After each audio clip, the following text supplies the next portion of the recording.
Hello, everyone. We're going to get going on our morning work. So let's go ahead and we're on page 59 from yesterday. We're going to correct page 59, and then we're going to go over page 60 so you can work on that one today. So let's go over and grab the camera so we can see.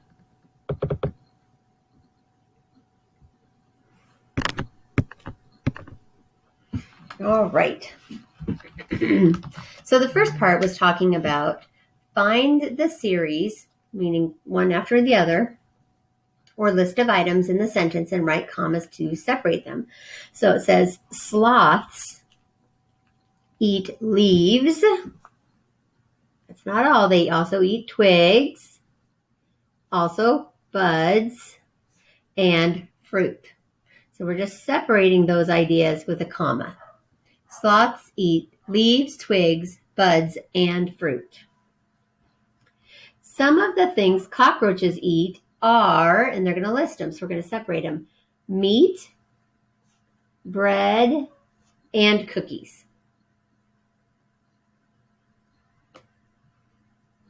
All right. Number 3, wild turkeys eat acorns, bugs, flowers, and blueberries.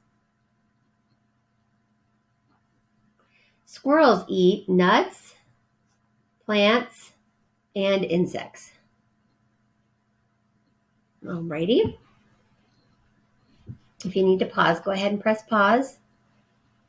I'm going to go down to the next one. Okay. In Jesse's backyard, there are 7 patches of weeds. Each patch has 8 weeds in it. After Jesse pulls out 31 weeds, how many weeds are left in the yard? All right. So we've got a patch of weeds right here, and there are 8 weeds in there. Patch here, and a patch here, and a patch here, patch here, patch here, and a patch here. That's 1, 2, 3, 4, 5, 6, 7. There were 7 patches, and each one had 8. So that's basically 7 times 8. So how many weeds would there be? So if we are thinking about the song, which we haven't listened to in a while, but 7, 14, 21, 28, 35, 42, 49, 56. That's 1, 2, 3, 4, 5, 6, 7, 8. We skip counted by 7, 56. All right. So it says after Jesse pulls 31 weeds, how many weeds are left in the yard? So now we have to take that 56 total and subtract the 31 they've already taken out. 6 minus 1 is, and 5 minus 3 is 2. So step 1, it says 56 weeds in all. Step 2, how many are left? 25.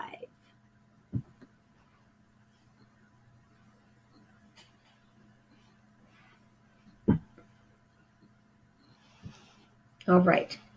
Dr. Doyle is a scientist. He lives in Africa and studies one very special animal, the bush baby. It is a nocturnal animal, so it sleeps during the day and is awake at night. Dr. Doyle sleeps all day. Every night when he wakes up, he drinks coffee. Then he puts on his boots and walks through the jungle. He writes notes about bush babies. In the morning, he goes to bed. Which parts of the text are about something you haven't done or don't know much about? List some examples. Okay, so some things that I haven't done. Some things that I haven't done are going to Africa and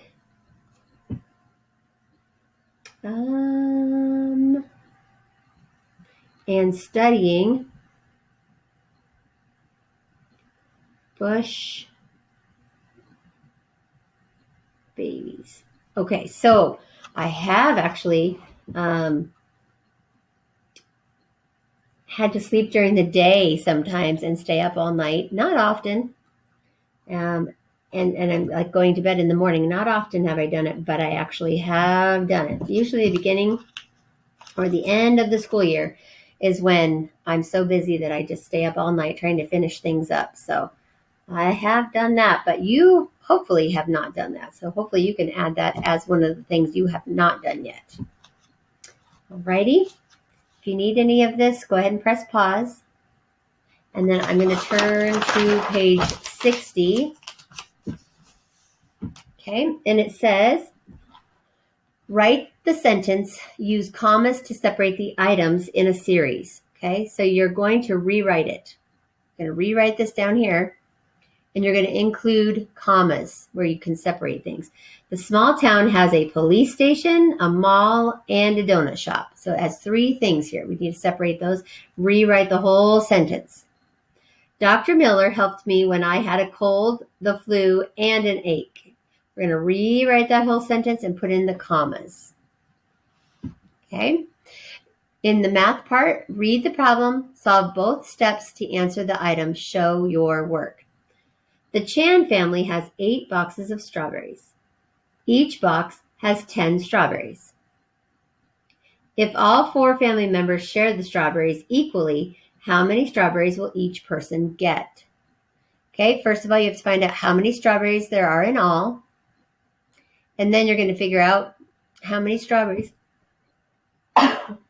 for each person.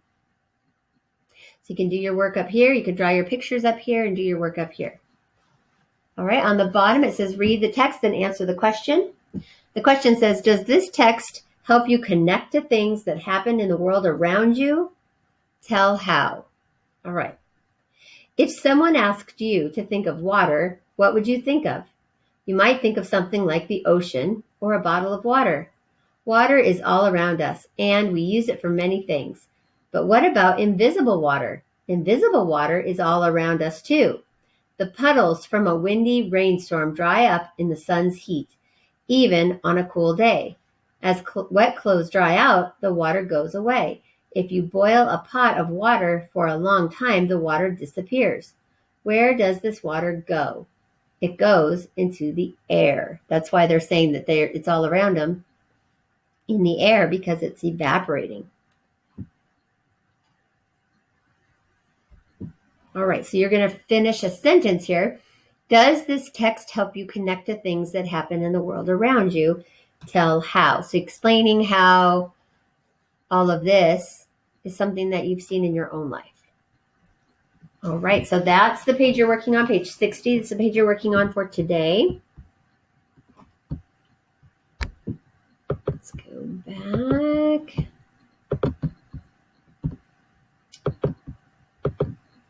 Hello. All right, so that's all we're going to do for our morning work today. Make sure you finish page 60 today because we're going to correct it tomorrow, okay? All right, guys. I am going to head over to vocabulary. We're going to do our synonyms and antonyms for our 5 new words, so I will see you over there.